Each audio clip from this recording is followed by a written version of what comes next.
Welcome to the Nevada Patriot Podcast. Today marks episode 20. Can you believe it's been 20 episodes? Today we are talking about bills being proposed in the 2023 Nevada legislature. That means potential laws heading our way. Stay tuned. Attention Southern Nevadans. Turn up that dial for some real talk about the issues that matter to us. From some of our valley's local leaders, business owners, and even the occasional elected official. Airing now on incredibly intelligent local radio stations and streaming worldwide at the NevadaPatriot.com. Welcome to the Nevada Patriot Podcast with Matt Sadler.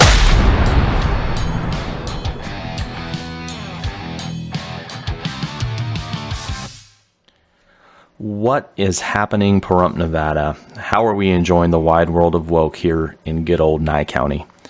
It's encouraging that we're not at Las Vegas levels of woke, but things have been changing here, and I think you listeners out there can see it. I am your humble host of the Nevada Patriot Podcast, Matt Sadler, and, well, it's that time of the season where we need to look at proposed laws and changes going on in our state. So for anybody that doesn't know, every 2 years, our elected lawmakers, that would be the elected state assemblymen, assemblywomen, and the senators in the state of Nevada, they propose, pass, and enact laws that are supposed to make our lives better. And the governor, their job is to effectively either veto or sign those laws into effect. In addition to that, they're able to propose certain changes and bills of their own, which, we've heard some good things coming out of Lombardo's office, so that in and of itself is pretty encouraging. However, the numbers of the opposition party in the lower house, the assembly, and even in the Senate give us some kind of cause to think that, wow, he might not have a veto-proof ability here. He might be subject to having vetoes overridden, so we really have to be pulling for our governor to make good, solid decisions and veto terrible legislation that could come across his desk. So if you have inroads to contact him, I highly recommend it. We're going to be setting up links and information on the site, thenevadapatriot.com, for ways that you can get involved with contacting not only the governor's office, but individual lawmakers and committee members within the legislature that affect these decisions, these laws that kind of get pushed forward. So in asking that, are the laws that they're proposing and hopefully enacting, or in many cases I'm hoping they don't enact, is their activity making our lives better? Do they really make our lives better? We're going to examine a small sample of what will turn out to be hundreds of proposals and bills being funneled to Carson City, our state capital, for this upcoming 2023 legislative session. Keep in mind that what gets passed affects our lives on an everyday local level. So press pause on Tucker or HGTV or the Hallmark channel, and let's go over about six of these proposals that stood out relatively right away as I was reviewing the different bills. So keep in mind, you can also go to the NevadaPatriot.com and click on the link, quote, just to make it set aside here, new bills proposed 2023 Nevada legislative session. It's outlined in a black box with that text on there, new bills proposed 2023 Nevada legislative session. Click on that and you can actually view all these proposed bills, who sponsors them. That means who's really putting them forward, who's putting their name behind the bills. You can check that out on the site. There's pages of them, and you can click on just a summary or the actual text and where they came from, whether it was a legislative committee that's already been formed or individual legislators that are putting them forward. And we're going to highlight some of these here and give acknowledgement to the people, to the folks that are putting them forward. So In theory, the way laws are made in Nevada and set up in our Nevada Constitution, it's a good thing. We don't have 24/7, 24-hour-a-day perpetual lawmakers working full-time like you're going to see in a place like, say, California, where legislators out there are literally going to work every day of the year looking for stuff to do, for laws to make. So you can imagine lots of frivolous laws, unnecessary expenditures, unnecessary red tape, bad laws get passed all the time in California. So our system, where we meet only once every 2 years for a session that lasts on average around 4 months or so, that's assuming that they're working, 4 and sometimes 5 days in a week. Now, there's special sessions that the governor can call to come together to go over, either emergency stuff or stuff that comes up that has to be acted on the state level when it's outside of that window of legislation. That is every odd year. So this is 2023. So we have it. It starts coming up next week, February 6th, right? Coming up on Monday, I think, right? If I'm doing my math in my head correctly. Yep, Monday. And it's going to end sometime in June, I'm guessing. By the time all the strings are tied up and everything, it should last about 4 months. So in theory, you would think that our system here in Nevada is set up in a superior way. And I think the framers of our original Nevada Constitution had the best intentions when they set it up that way. So how does that play out, you might ask, in the realm of the practical? Well, I can kind of explain it like this. Imagine being on a strict eating plan or a diet. You're dieting every day of the week, right? So you're on a diet for 6 days and you say, I'm going to give myself a cheat day every 7 days. Say for me it'd be maybe Saturday or Sunday, have a cheat day. And what if on that cheat day you went absolute Norseman berserker status on that day 7? You're eating 7 meals, 4,000 calories a piece, adding a buffet of chocolate, pixie sticks, Mountain Dew, cheesecake, Krispy Kreme boxes, and whatever you can carry from the fridge as you wobble back to your lazy boy. Imagine how well that diet's going to be if you're going week after week and you're behaving that way on Sunday. And I'm not talking most people have a cheat day. Oh, I'm going to have a baked potato with my steak on day 7, even though I'm keto. So I did good, so I'll have a baked potato. But we'll see what happens in our practical realm is we don't have people that finally meet in the legislature and say, let's really let's get to the meat and potatoes of what really has to get done. What are the bare bones basics that we can do, laws that we can enact that are practical, that will help everyday Nevadans, and not just make this a big gluttonous power grab of special interest, pet projects, personal vendettas, different things like that get enacted in the realm of lawmaking in Carson City. Why do we do it that way? And it just seems like, would it be better if we were just full-time lawmakers and it was just a nice drip system of sensible laws getting suggested and passed versus having this countdown for a year and a half and then bam, all of a sudden, what can we start making laws about? What, who has ideas about this? And then all of a sudden there's hundreds of BDRs, which are bill draft requests that get flooded out there, and all these ideas from all these, and sometimes I think that people in position have to feel like they have to suggest some kind of law or some kind of change because that's part of the job. Had I won my election for state assembly last election cycle, I probably would have been the most boring, dull, mundane, pain in the butt legislator up in Carson City because in my mind, I'm thinking we need to cut 3 stupid laws for every law we even think about passing. Have you ever looked at the NRS statutes and really saw how overwhelmingly complex our system of statutes are in the state of Nevada? And every election cycle, if you look at these bills, because you'll see what you'll see in these bills if you look on the legislative site that you can find that link on my website. Or you can just Google it. You'll find it in search results if you just look it up on Google or DuckDuckGo or whatever you end up wanting to do, you can get to that site and you can look at these proposals. So what you'll see is an original NRS statute, and then you can see like blue writing inked over it with lines being crossing out phrases or words and injecting the new content in blue.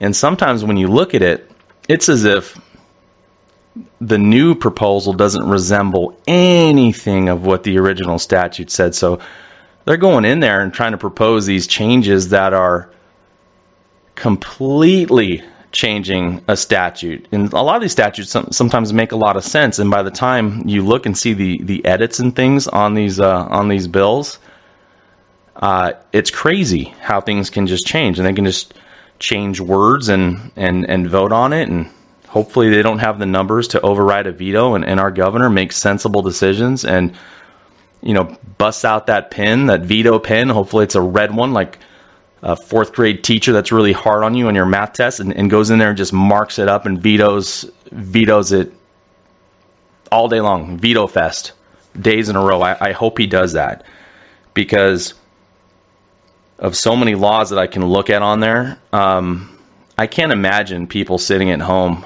hoping and dreaming, talking about it on lunch break in the break room, or chatting with their friends outside of work, saying, these laws are in any way going to help us. They don't care.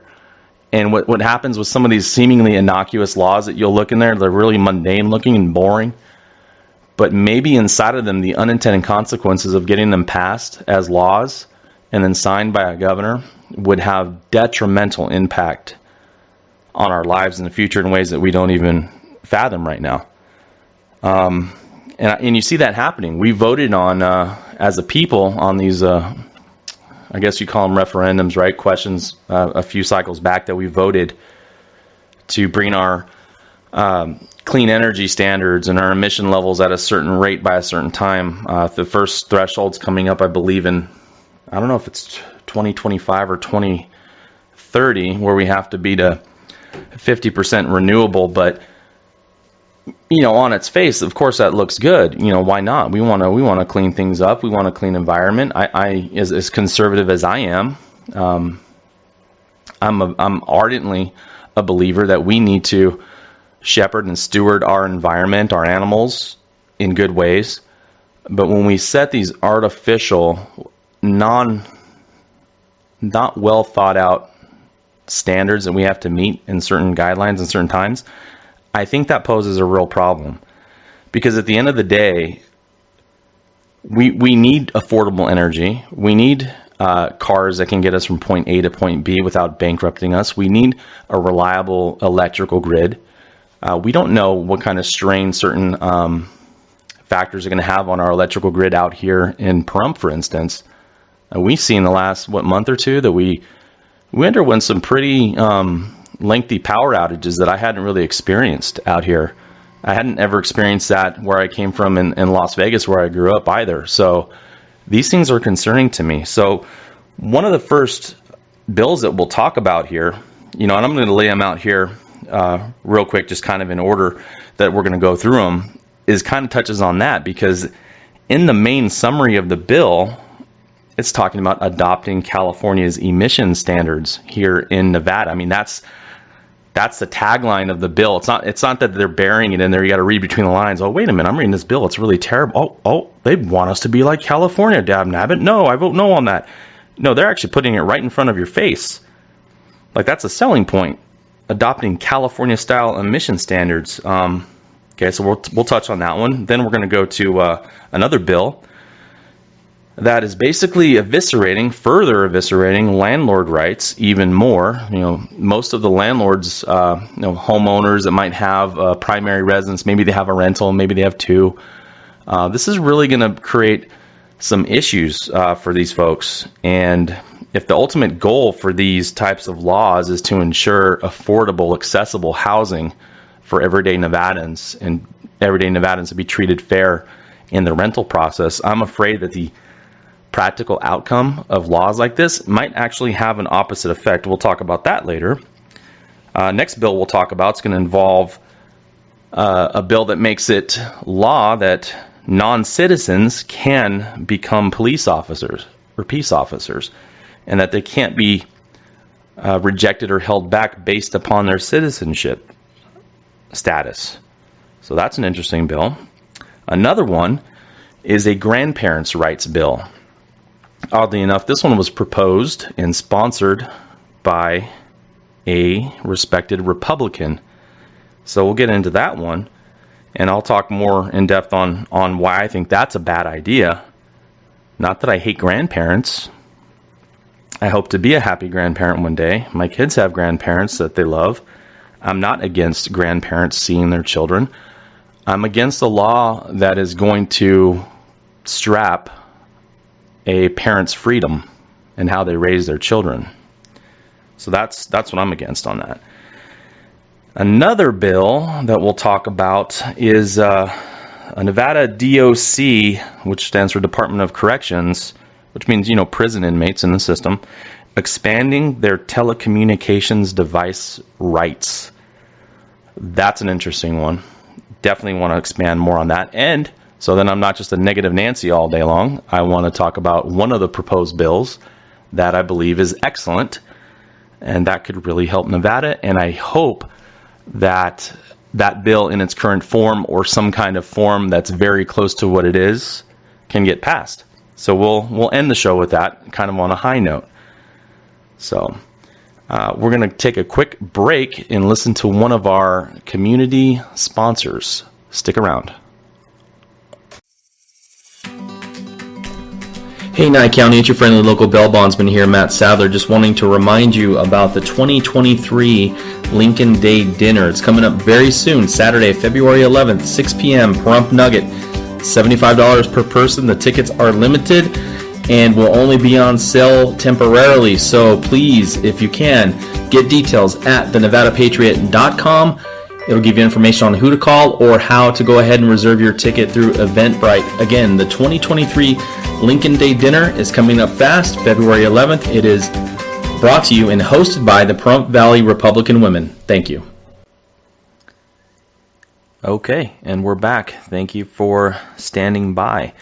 So, as we were talking about, this 4-month period of lawmaking we have every 2 years in our state, this is some of the, whatever the opposite of the cream of the crop is. So these five bills that I'll start going through are the opposite of cream. The nasty, clumpy, sour stuff of the lawmaking. Okay, the first one we're going to go over, Senate Bill 49, SB 49 for the political wonks out there who speak in the lingo, SB 49, basically adopting California's emission standards. Yuck. Okay, so like I said, the tagline, right when you pull up the bill, it is referred to as an act relating to air pollution, authorizing the State Environmental Commission to adopt standards and other requirements for the control of emissions from new motor vehicles and new motor vehicle engines that are identical to the standards and requirements adopted by the state of California, and providing other matters properly related thereto. This bill comes from, or this proposed bill, SB 49, is referred to the Committee on Natural Resources. So, the members on this committee, the senators on this committee, I think they're missing the mark here terribly. Unless the mark is creating an environment here in the state of Nevada, which I consider a working class state. I come from a working class family. Many of you are working class. We're not uber wealthy in our state like some of the places where you see where you see lots of the talking head super liberal elitists living. We don't live in those types of states or cities. We're normal folk out here. So unless you view more expensive vehicles, less choice in your vehicles, even more expensive trucks than we deal with right now. I don't know about you, but I'm glad I've got me a decent used truck right now, because the thought of going out there right now with how the market is on the prices on trucks, used trucks, new trucks, It's astounding. So you can imagine that even though this bill pertains to new vehicles being sold here in the state of Nevada, new vehicles in the state of Nevada, these actions, these emission standards, these government interferences have a direct relation on and a trickle effect on cars and car products and all this other stuff going higher and higher and higher in price. So if you do some kind of restrictions, if you artificially force the price of new vehicles up because they have to obey all these different standards, get these different kinds of microchips, get different kinds of exhaust systems, different kinds of emissions sensors, or I'm sitting here talking like I know about cars. I know zilch about cars and trucks, FYI. But I know that these parts, to make them California-like, are not going to be cheap. The vehicles are not going to get cheaper, I can tell you that.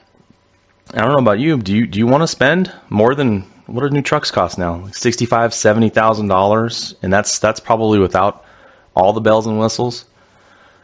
That might not be four-wheel drive. That might not be the leather interior and, butt warming seats and everything else. It might not be that. You want that? It's going to be $80,000. What's it going to be after this comes into place? $100,000. It's going to be like a mortgage for your vehicle that's going to depreciate in value the moment you drive it off the lot. How is that going to affect the used truck prices? You think new trucks are just going to go up in value and all of a sudden everybody's going to sell their used vehicles for cheaper, less money? That's not going to happen. That's not how the market works. These upward pressures in the market push the price up for new vehicles and for used vehicles. And this might be a good thing for people who are looking to sell, some of their trucks, but for the vast majority of people in our state, the consumers, it's not going to help them.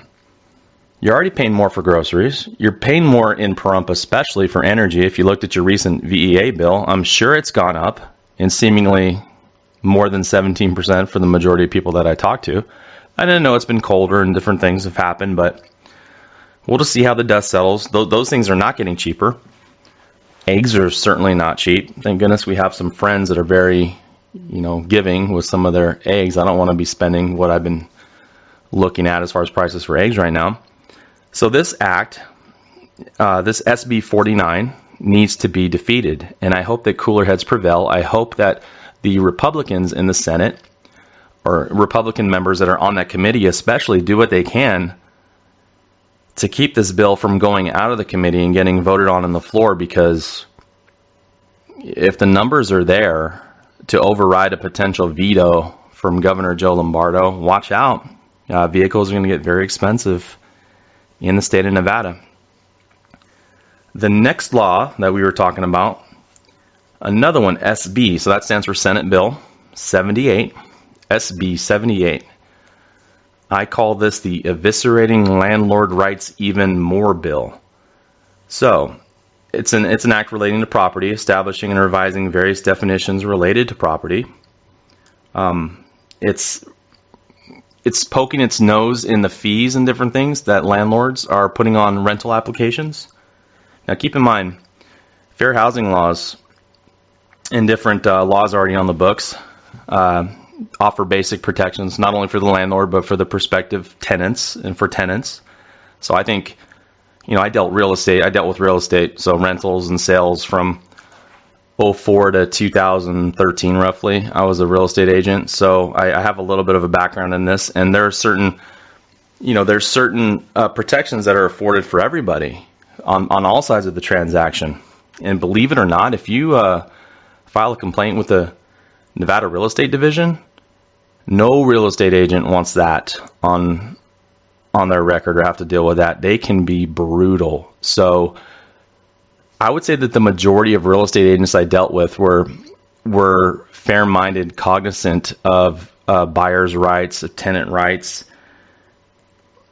And I'm a free market guy, and I believe that once you sign on the dotted line and within reason, you honor your word, you honor your contracts. And if you don't like those terms, lobby to have them changed and let the market dictate, whether or not that person gets to rent their property out, if their terms or their security deposits or cleaning fees or key fees or whatever they charge you, deposits for the keys, if they have to rekey the house or whatever. If it's unreasonable, then you move along. And I understand that there's been a pinch lately in the rental market, not getting affordable rentals out there. But I can tell you that the government during COVID had a definite role in pushing those rental prices up after COVID because of all the ways that renters, and I'm sorry, a lot of them took advantage of the system.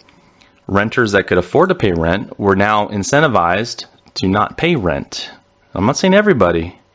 I'm just saying the way that the laws were, or the mandate was, the moratorium on evictions created a different problem for landlords. And keep in mind, most of these landlords aren't slumlords that have 1,000 units that they're just really uncaring about the tenants, that they're disassociated. The vast majority, in my estimation, of folks that are going to be negatively affected by this, it's going to be the people that have, a primary residence, maybe a second home that they rent out, maybe an investment property, a condo that they rent out, another house that they've owned in their family for years, and they can't live in two places, so they figure they're going to fix one up and they're going to rent it out. And I think they have a right to find a good tenant at a fair price, treat the tenant well, and the tenant in turn has an obligation to treat the property well and to live in the house in good faith and under the rules set forth by a reasonable lease agreement. And I don't think lease agreements have been, on balance, very unreasonable.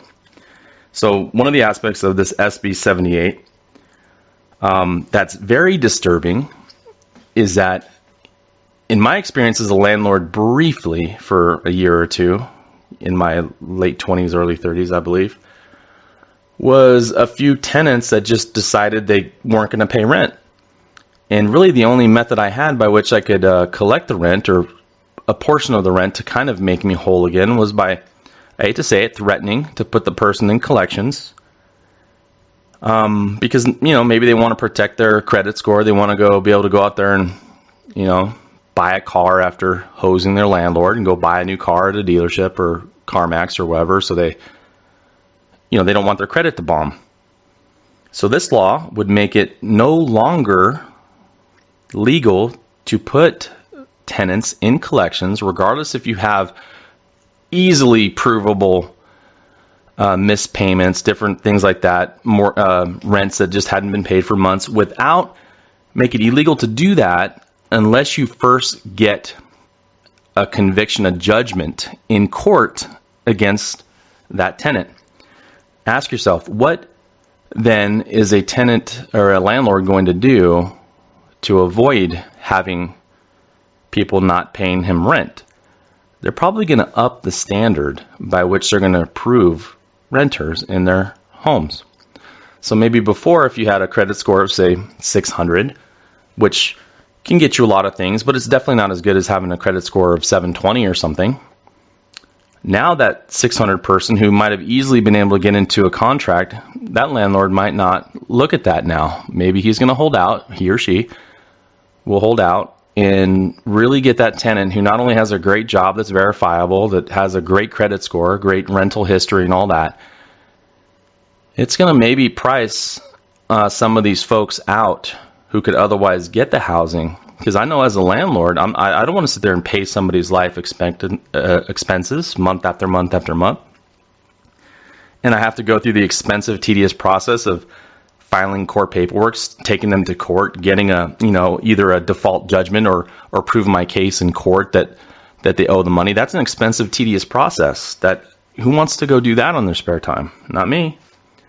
Another thing that they want to do is they want to restrict the application fees, meaning that a landlord would only be able to collect one application fee. So say you put a home out for rent and you get 3 or 4 prospective tenants that look good, that could probably qualify for the home. Well, now you can only charge one of those tenants the application fee, whether it's $25, $30, $50, $65, whatever price that is. You can charge that only one time.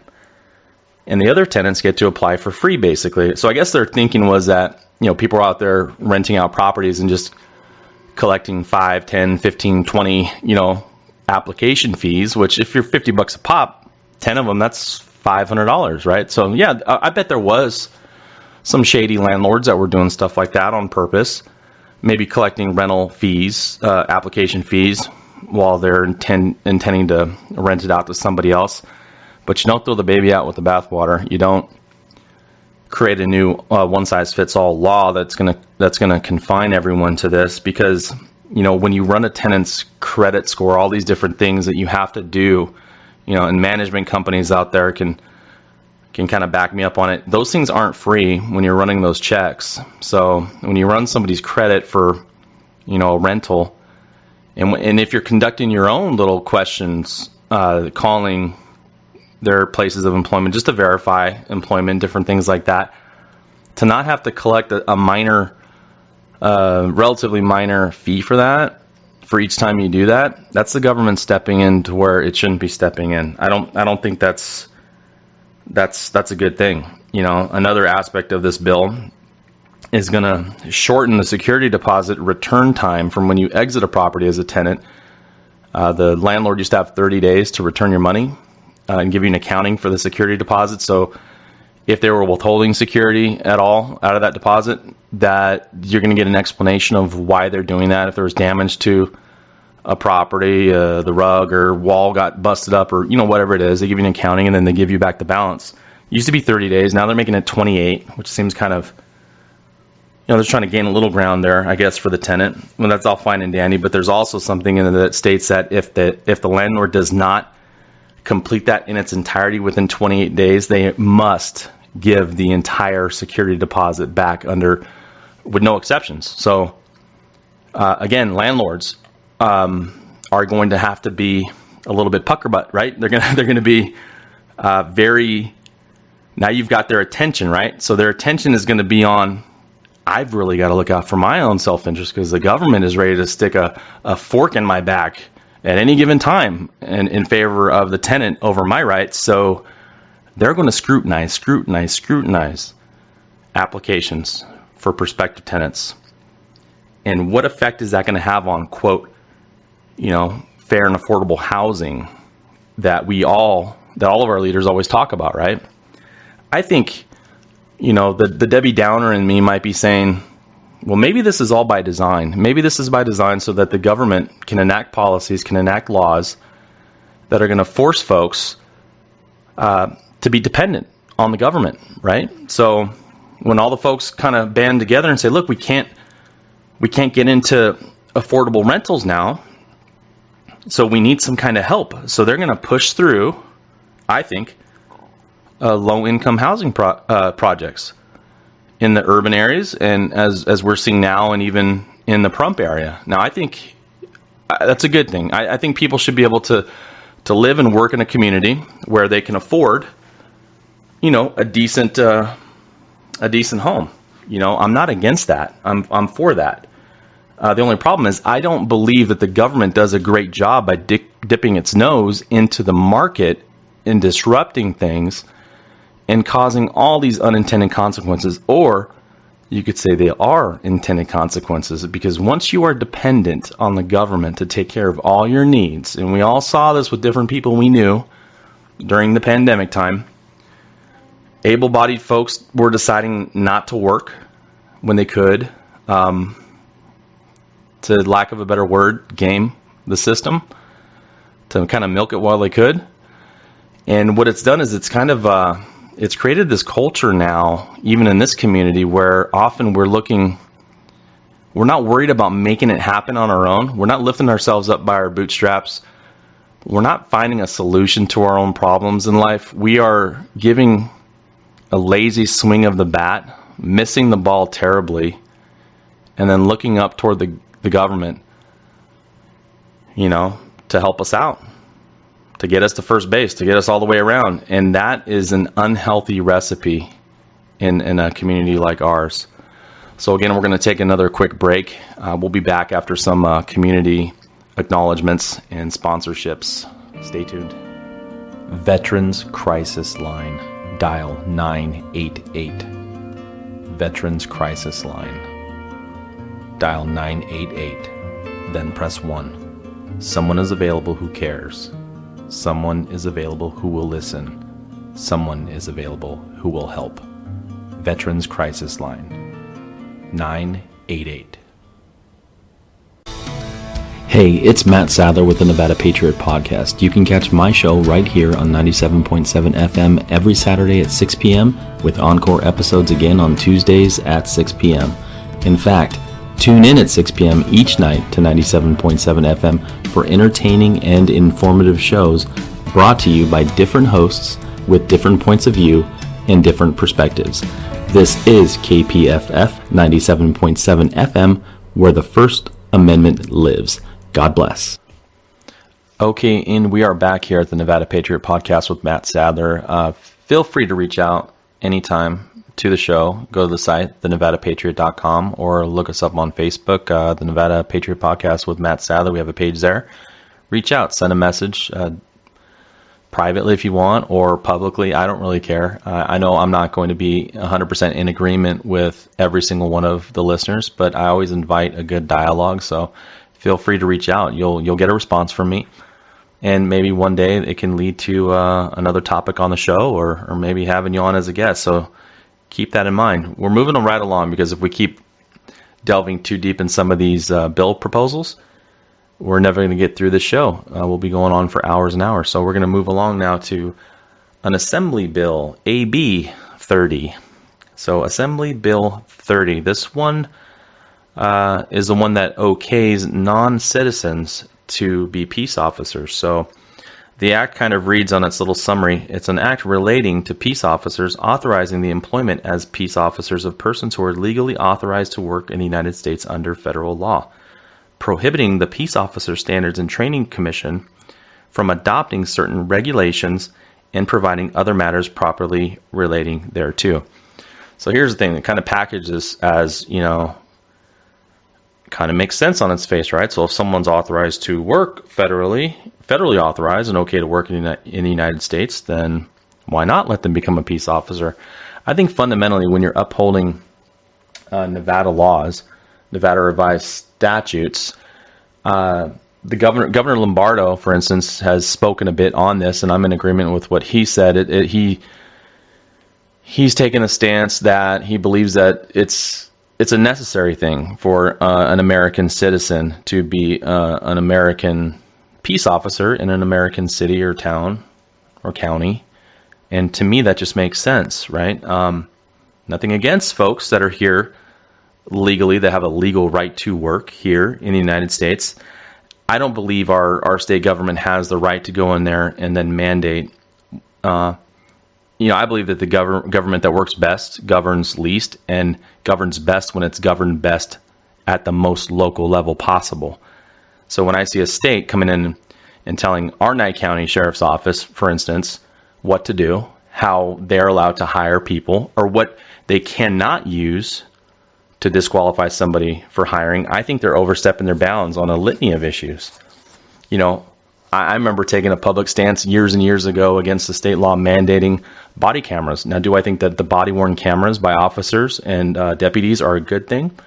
Absolutely. For transparency, for accountability, for justice, it's a great thing. But see, the small government guy inside of me years ago, I remember it was like maybe 2016 when these things were kind of being proposed, if I recall, or was it 2015?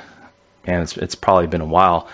I kind of took a pretty public stance that the state probably shouldn't be forcing that on sheriff's offices, local police departments, because they're naturally a good idea. And I'm a believer that if something's a good idea and departments and agencies have the resources to implement that, it will take its course. And, I'm fine with the governor using a bully pulpit to kind of preach virtue into the townships and into the counties and say, hey, this is a great idea. This is what I believe you should do. That stirs up public opinion that will be favorable to it, and that affects how departments, return in kind. They'll adapt to it. They'll oftentimes graft in these principles and these procedures because they're good ideas, and people want good ideas. They want their leaders to do good things. I don't think that government coercion is always the best way to do that. So anytime I see a law being proposed like this, I'm always hesitant. I always want to pump the brakes. So in my humble opinion, AB 30 I hope it's soundly defeated. If it somehow passes out of the committee, it gets put on the floor, they have a vote, it passes both chambers, I hope that the governor vetoes it and it dies. I don't think that's a good idea. I don't. I think I see unintended consequences down the line that could be extremely detrimental. And I don't want to see our law enforcement's hands tied anymore. I want them to be free to govern their unique counties, their unique towns, the sheriff's offices, the police departments in the state of Nevada, to make their decisions locally when they can. And so now we're going to move on to another bill. This is back to a Senate bill SB 74. SB 74. I call this kind of a wacky grandparents' rights bill. I don't like it. The summary is relating to domestic relations, revising provisions governing the granting of the right to visit a child to grandparents and great-grandparents of the child, and providing other matters properly related thereto. Let me stress this. I'm a homeschool parent myself. I love my mom and dad. My wife loves her mom and dad. Both of our fathers have recently, well, mine recently, hers not so recently, have passed away. So obviously they're not active grandparents themselves with our grandkids, but it doesn't matter. I think the principles here kind of speak to everyone in the community, that you're endowed with certain rights when you are a parent, when you bring your child into the world. There's laws on the books against child abuse. There's laws on the books against neglect. There's all these different laws that prevent you from doing something criminal with your children. To further restrict parents in their decision making is detrimental. Now, are there instances where parents are probably denying grandparents access to their children unreasonably? Probably, absolutely. Are there instances where they're making their kids eat green beans until the plate is cleared, even if it's 10 o'clock at night and they're stone cold? Yeah, probably. Are those cases of child abuse? No, they're not. Parents are free, within reason, to exercise their own belief system on how they're going to be raising their children. So I believe that this is an overstep. And let me give you maybe one example that could be a severe overstep. I like to do analogies. Maybe this one's kind of intense, but imagine yourself as a child, right? Imagine if you have a parent that is abusive towards you in the worst way possible, physically, sexually, whatever. And that happens for a period of years. Now imagine if your parent that's doing this is a high-profile person, is somebody that's respected in the community. This is just a completely hypothetical. There is no actual comparison to a real human being. Disclaimer. But imagine if that abusive parent did this for years to a child, a victim child, right? And instead the victim child never reports it to authorities, because many victims of sex abuse and mental abuse and physical abuse, maybe they don't report it to authorities. Some people that I know are in their 30s, 40s, 50s, undergoing therapy for stuff that happened to them as kids. But imagine the same person decides, I'm going to break the chain of abuse that might have been occurring in my family for years, and I'm not going to raise my kids like that. I'm going to nurture them and love them, and I'm going to shield them from this person. Now, with a bill like this, sponsored by a Republican, Robin Titus, who I think is very misguided here, and Robin, I'm sure you won't ever reach out, but if you want to, you can reach out to me through the site, thenevadapatriot.com, Matt Sadler for Nevada at yahoo.com if you want to email me, or my phone number. It's everywhere. Just Google Matt Sadler. It's been on the internet since Yahoo was a major search engine. Just Google it. Every other bill collector and spammer out there knows the number. Call me anytime. I'm a bail bondsman, so I usually answer my phone at weird hours too. You could try your luck. 2 a.m. I'll probably answer. You can explain to me why you think this is a good idea. Now back to the analogy. Imagine that grandparent now will have certain rights they didn't have before. So they could file court proceedings now under a law like this to have a mandated visit with their victims' children. And now it's incumbent on that victim who's actually the rightful parent of the child, to go to court to argue against somebody. And maybe they're arguing against their father, who was an abuser, who is well respected, and who's probably going to win a court decision. And now you're going to have that monster visiting your children, when you have every right in the world, you and your spouse, to raise your children lawfully in any manner you see fit, whether you want to homeschool them, whether you want to unschool them, whether you want private school, Christian school, whatever you want to do with them, whether you want to encourage them to be machinists or mechanics or a dentist or a lawyer, whether you want to teach them about God, whether you don't want to teach them about anything. That's your prerogative as a parent. So a bill like this, although there are some hurt grandparents and great-grandparents out there who should probably have reasonable access to their grandchildren and don't, but you don't make a law like this that's going to go ahead and strap all these parents out there. It's wrong. It's not a good law. And my fear is that there's going to be more Republicans that are backing this than we think. So reach out. Go to my site. I think I'm gonna have a whole section on my site that's gonna have contact information to reach out to certain people regarding the bills that we talk about on this show. So SB 74 is a dangerous one, and it sets a dangerous precedent, because now it could be grandparents' rights. The next bill might be, weirdo uncle rights. We've all probably had a strange relative, right? An uncle or an aunt or a cousin, second cousin, that we wouldn't want around our children for good reason. What kind of rights are they going to have in the future? Once you kind of open up this Pandora's box, you get this genie out of the bottle. It's dangerous, and I hope a lot of you see it my way. And I hope it doesn't happen to me one day where I am unreasonably withheld from visiting my grandkids. But at the end of the day, I'm raising my kids to be productive citizens, to be independent parents of their own children.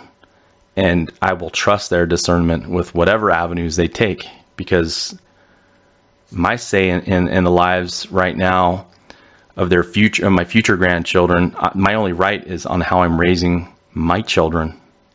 And hopefully that has an effect on how they parent their kids. So that one is the Grandparents' Rights Bill. I hope it dies in committee, SB 74. One of the last bills negatively that we'll be talking about, before we get to some positive notes, is going to be AB 35, Assembly Bill 35. This is a bill that will expand an inmate's telecommunication device rights while they're in the Nevada Department of Corrections, so in the prison system. So it's an act relating to corrections requiring the director of the Department of Corrections to adopt regulations authorizing an offender to possess, have in his or her custody or control, and use a telecommunications device for certain purposes, revising the definition of a telecommunications device to include certain tablets, and providing other matters properly relating thereto. Again, this is like one of those more vague summaries of what the bill is. So when you read the bill in its entirety, you might be thinking, well, there's some practical aspects of it, like, for vocational training, maybe they should have access to a device or a tablet that can help them in like a classroom setting, to where they can, under supervision, of course, be able to maybe take classes, video instruction, different things like that. Well, newsflash, that's already okay. According to what the Nevada statutes already say, there are instances where that's already allowed. What I'm afraid a bill like this is going to do, it's going to open up unfettered communication, possibly, for inmates, and to set up a grievance process by which they'll be able to lobby for being able to message people at all hours. What about a convicted criminal that's inside, that's locked away after going through their proper due process, found guilty of a crime, or they plead no contest to a crime, they're serving their time? Do they deserve unfettered access to communicate on a recreational level outside outside those walls to other people. I think that could be something kind of dangerous as well, because there are victims out there, honestly, and I deal with them. I talk to them. Some of them are my former clients that are so happy that their significant other or relation, their relative, their somebody that was maybe a friend but then committed a vile act against them is locked away, and they're worried that when they get out, they're going to be harassed, they're going to be maligned, they're going to be receiving retribution, stuff like that. You're opening up another avenue for them to do that before their debt to society is paid. How is this going to affect how convicted persons can then possibly harass victims? And we already have laws on the books. Marcy's law was passed years ago, right? That victims have certain rights. You're opening up another law that's kind of, in some ways, opening up an avenue to where it's easy for victims to be victimized while the perpetrator is in custody. And that's just one of the unintended consequences on it. So I just, when I look at a law like this and I see that we already have, different policies in the prison system that are allowing, on a very controlled basis, access to telecommunications devices for, training and, meetings, maybe it's AA meetings, who knows, different things like that, wardens and prison officials can use their discernment to allow to happen in their facility. So let's just let it sit like that. Why do you need the state to then give a broad law, mandate it, and then we're going to see what these unintended consequences look like in a year or two? It just seems like a silly law. And that one was referred to the Committee on Judiciary. So that's not, it doesn't have an overtly partisan sponsor on it, although it's a bad bill either way. It's not a Democrat-Republican thing. It's a good bill, bad bill thing. That's what that is, a bad bill. So please, Joe Lombardo, I hope you consider vetoing that if it somehow makes it across your desk. And the last one that we're going to talk about before we kind of close out is going to be good news, or what could be a prospectively good news if it passes, because I guarantee you that our governor would probably sign this into law if we can get it to his pen. It is Assembly Bill 88. So this one will hit home a little bit better because our very own assembly person, Greg Hafen, is the sponsor of this bill, Assembly Bill 88. So good job, Greg. I didn't read it in its exact entirety because it is a little bit lengthy, but in summary, it's an act that is voter ID being codified in our laws, and that's a great thing. That's something that I think every good conservative Republican and anybody who really loves the Constitution should be pushing for a law like this, mandatory voter ID. It's an excellent idea. So this is an act relating to elections requiring, with certain exceptions, proof of identity for voting in person, requiring the Department of Motor Vehicles under certain circumstances to issue identification cards at no charge, requiring a voter to include certain personal identifying information with his or her mail ballot, and providing other matters properly relating thereto. So we've heard it a lot. One of the main obstacles is voter disenfranchisement if you don't have an ID to vote. Well, you need an ID in our world, in our culture, in our society for almost every single thing. And if you want to pick something to really sound racist about, be somebody out there who says that, this type of people group or this person with this color of skin can't generally afford to have an ID. Ask any ethnic minority if they have an ID. I guarantee almost every adult of any ethnicity, any skin color, short, fat, bald, dark skin, light skin, no skin, albino skin, they have IDs, and it's not an encumbrance. And this bill even says if it is to anybody who can't afford to have an ID to vote, they're authorizing the DMV to go ahead and give you an ID at no charge. And that satisfies that crazy argument anyway. So that's built into this bill. So I think it's a good thing. And This should, in any world where, there's not some mass psychosis by one party, mainly the Democratic Party. Unfortunately, the Democrat Party, if you can't get behind this, there's another motive behind it, because it's a reasonable thing, right? It's a completely reasonable request that if you're going to exercise your right to vote, to show an ID, to guarantee. I mean, I would like to show my ID every time to make sure no one else is going to be voting under my name and my identity. I want to make sure my vote, I hold it's sacred to me. I want to make sure that it counts. And this is a way that everybody's vote can count. So all we hear about from one side is like, oh, the right, the conservatives, they're against democracy, they're fascist, they're this, they're that. This type of law epitomizes democratic principles of one person, one vote. Now, we don't live in a democracy. That's a separate argument. We live in a republic, a constitutional republic. And thank goodness we don't live in an actual democracy, because what that really is, that means mob rules. I know it sounds derogatory, but that's the truth, right? So 51% of the population can then go ahead and vote to go steal all the stuff from 49% of the population, and that would be a democratic election, right?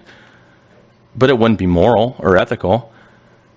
What our republic does is it restrains us from being able to harm one another, so that our rights are all mutually respected to the best that a government can provide for, flawed people, because we're all flawed. We're all flawed citizens. None of us are perfect. Nobody is. And I think our framers, our founders, knew that, and they developed the greatest system that we've ever experienced in humanity, which is our United States constitutional republic. With that being said, I think we're going to go ahead and start closing this out again.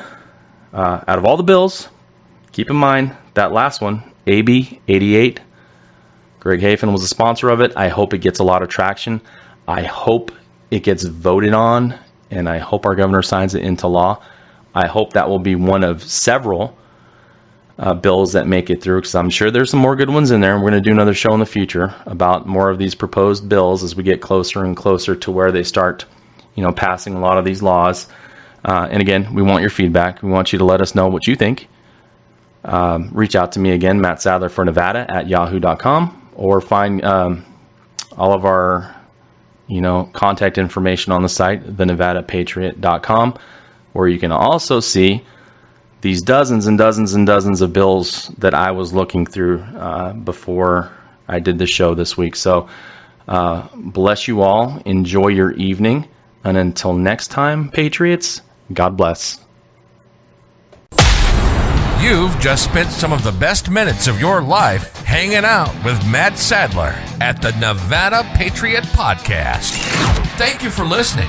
Tell a friend and join us next time. After you catch your breath, check out the NevadaPatriot.com for more content, advertising opportunities, and to give listener feedback.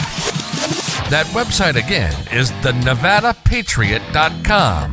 Until next time, Patriots, stay American.